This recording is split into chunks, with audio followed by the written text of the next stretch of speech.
Audio Jungle.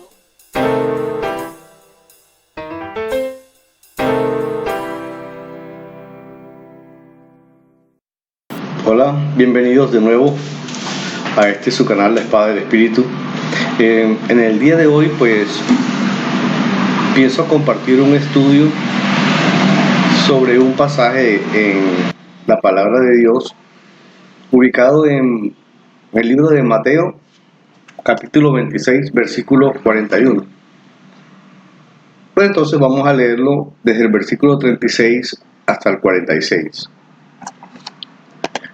Entonces llegó Jesús con ellos a un lugar que se llama Getsemaní, y dijo a sus discípulos: sentaos aquí, entre tanto que yo voy allí y oro. Y tomando a Pedro y a los dos hijos de Zebedeo, comenzó a entristecerse y a angustiarse en gran manera. Entonces Jesús les dijo: mi alma está muy triste hasta la muerte, quedaos aquí y velad conmigo. Yendo un poco adelante, se postró sobre su rostro, orando y diciendo: Padre mío, si es posible, pase de mí esta copa, pero no sea como yo quiero, sino como tú. Vino luego a sus discípulos y los halló durmiendo, y dijo a Pedro: ¿así que no habéis podido velar conmigo una hora? Velad y orad, para que no entréis en tentación. El espíritu a la verdad está dispuesto, pero la carne es débil. Entonces, sobre esto vamos a hacer una breve reflexión y vamos a revisar entonces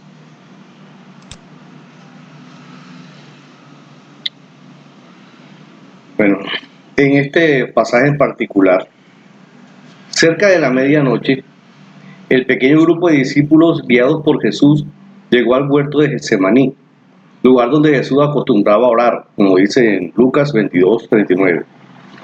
El término traducido lugar se refiere a una propiedad definida o a un lugar encerrado. Quizás era un huerto privado. Getsemaní, en el versículo 36, es un nombre en griego. Aquí está la Strong.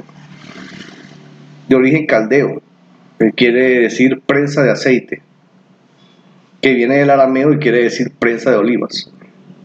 Allí sería la arena de agonía donde se libraría la batalla de los siglos. Jesús entró resueltamente a este valle de sombra de muerte, Salmos 23, con el fin de prepararse a sí mismo y a los discípulos para el suplicio del día siguiente. El Señor dejó a 8 de sus discípulos en la entrada del huerto y llevó a Pedro, Juan y Jacobo más adelante. Estos tres formaban el círculo más allegado a Jesús, que tuvo el privilegio de estar con él en 3 momentos especiales: la transfiguración, cuando sanó a la hija de Jairo y ahora. Cuando se alejaron de los demás, Jesús dejó aflorar sus emociones delante de ellos. La plena humanidad de Jesús se deja ver en las emociones que manifestó y por el deseo de tener a su lado a los 3 amigos más allegados para acompañarlo en su hora de crisis.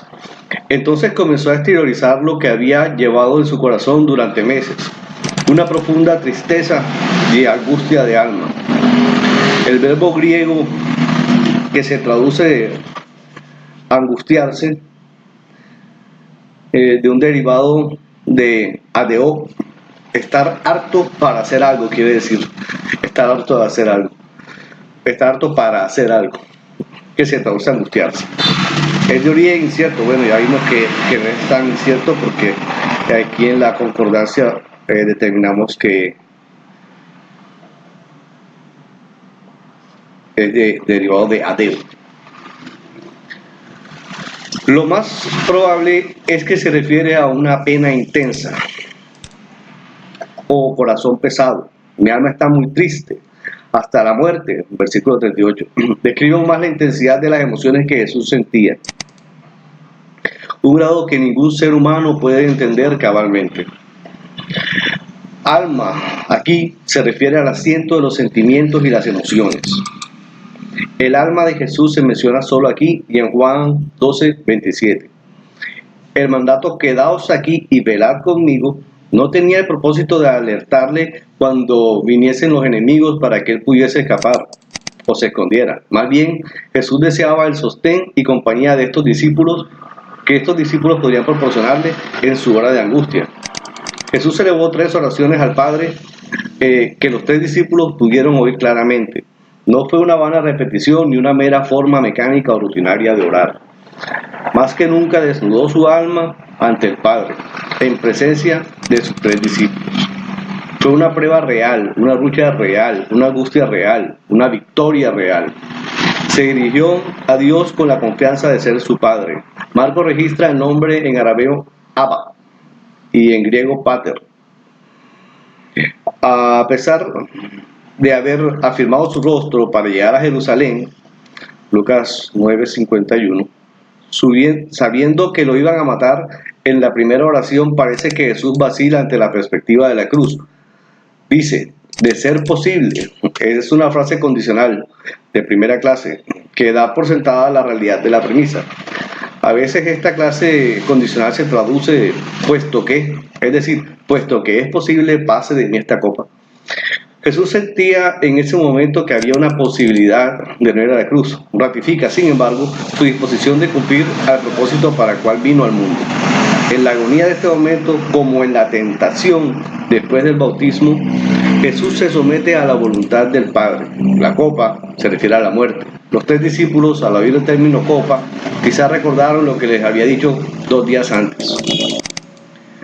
En la segunda y tercera oración desaparece toda indicación de vacilación. Si no puede pasar de mí esa copa, también es una oración condicional de primera clase, que da por sentada la realidad de la premisa. Se puede traducir así: puesto que no puede pasar de mí esta copa, Jesús pone en práctica lo que había enseñado a decir a sus discípulos en la oración modelo. Venga tu reino, sea hecha tu voluntad, como en el cielo, así también en la tierra. La lucha ha pasado, la indecisión ha sido resuelta, la victoria lograda. 33 años de perfecta obediencia a la voluntad del Padre culmina en este acto supremo de obediencia. Faltaba solo que se realizara el sufrimiento de los clavos y la humillación pública. ¿Cuánta desilusión y dolor habrá pasado Jesús ese jueves por la noche? Anunció que Judas lo iba a entregar. Hubo controversia entre los discípulos en el aposento alto sobre quién sería el mayor. Jesús anunció la negación de Pedro. Y ahora en el huerto los discípulos se duermen a pesar de que Él les había pedido expresamente que lo acompañasen despiertos. Velad conmigo, es una súplica más que un mandato. Jesús lo necesitaba, ellos le fallaron. La pregunta: ¿así que no habéis podido velar ni una sola hora conmigo? Capta la desilusión de Jesús. No habéis podido es un verbo que se refiere al poder físico. Les faltó la fuerza física, puesto que Pedro había afirmado tan categóricamente su lealtad. Jesús se dirigió a él en particular. Pero había otro lado de la moneda. Ellos necesitaban también velar y orar por su propio bien, para que no entréis en tentación. Verso 41. Solo Mateo menciona esta necesidad de parte de los discípulos. El término tentación, peirasmos, y en la Strong, poner a prueba, según el contexto, ellos iban a ser probados duramente al día siguiente. Por esto, quizás es mejor entenderlo como prueba aquí. Espíritu dispuesto, carne débil, hace recordar la lucha que Pablo describe en Romanos capítulo 7, del 7 al 25. La tensión o antagonismo entre los dos elementos es parecido, pero los términos tienen un significado distinto. Espíritu y carne, en este contexto, se refieren a la tensión entre el buen propósito de agradar a Dios por un lado y por otro, la debilidad física o falta de voluntad para realizarla. Velad y orad son imperativos en tiempo presente que denotan acción continua. El que vela y ora en forma continua descubre que aun cuando la carne es débil, el espíritu y la voluntad se imponen con fuerza y aseguran la firmeza durante las pruebas y la estabilidad moral ante las tentaciones. El tema de hoy, señores y señoras, es orar para no caer en tentación. También en esa oración modelo que nos dio nuestro amado Jesús, Cristo, en las últimas 3 peticiones podemos verlo. En las últimas 3 peticiones él se refiere a los obstáculos que vamos a tener en el camino y por lo tanto por los cuales debemos pedirle al Padre. Le pedimos a nuestro Padre que nos quite los obstáculos de nuestras deudas, de la tentación y del mal. En cuanto a las deudas, le pedimos algo impresionante, que nos perdone tal como perdonamos. Si no perdonamos, le pedimos que no nos perdone. Hasta insiste una vez más en eso, después de la oración en Mateo 6, del 14 al 36, en cuanto a la tentación, tendremos tentaciones hasta el día de la muerte, porque esta vida en la tierra es un periodo de prueba. Y no le pedimos que no las tengamos, sino que no nos deje caer, en la que con seguridad tendremos, porque tentación es la vida del hombre sobre la tierra. Eso está en Job, en el capítulo 7, verso 1. Tentación con lucha. El mismo Jesús fue tentado y cuando estaba orando y haciendo ayuno y penitencia por 40 días, Mateo 4, Lucas 4, en cuanto al mal, el único mal cristiano y del pagano es el pecado. Y aquí sí, aquí le pedimos que nos libre del mal, más que nunca pequemos. Que nunca pequemos. Y si se da cuenta, en el cristianismo todo va en plural. Nuestro, vénganos, dánosle, perdónanos, perdonamos, no nos dejes, líbranos, y así debemos orar los cristianos. No solo por mí, sino por todos los hermanos, por los buenos y por los que parecen malos o desviados. Amén. Así sea como te lo pedimos, Señor y Padre nuestro. Recuerden orar para no caer en tentación y resistir al pecado, y el diablo huirá. Espero te haya gustado el video. Si deseas, suscríbete al canal y dale click a la campana de notificaciones para que sepas cuando saco un video nuevo. Dios te bendiga.